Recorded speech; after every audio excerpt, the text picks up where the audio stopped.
Siyasətin izahlı lüğəti efirdədir. Milli Məclisin yaz sessiyasının ilk plenar iclası keçirilib. Milli Məclisin plenar iclası nədir?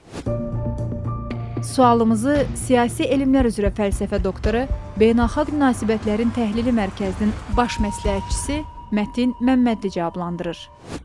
Milli Məclisin plenar iclası Azərbaycan Respublikasının qanunverici orqanı olan Milli Məclisin bütün deputatlarının iştirakı ilə keçirilən yığıncaqdır. Plenar iclaslar qanunvericilik prosesinin əsas mərhələlərindən biridir və burada ölkə qanunları müzakirə olunur, qəbul olunur və ya təsdiq edilir. Plenar iclaslarda Milli Məclisin bütün üzvləri iştirak etmək hüququna malikdir və qərarlar çoxluq əsasında qəbul edilir. Milli Məclisin plenar iclasında gündəlik məsələlər, qanun layihələrinin müzakirəsi, büdcə layihələrinin təsdiqi, beynəlxalq sazişlərin ratifikasiyası və digər mühüm dövlət məsələləri nəzərdən keçirilir. İclaslarda həmçinin icra hakimiyyətinin fəaliyyəti ilə bağlı hesabatlar dinlənir, bizə də müxtəlif siyasi və iqtisadi məsələlər üzrə qərarlar qəbul edilir.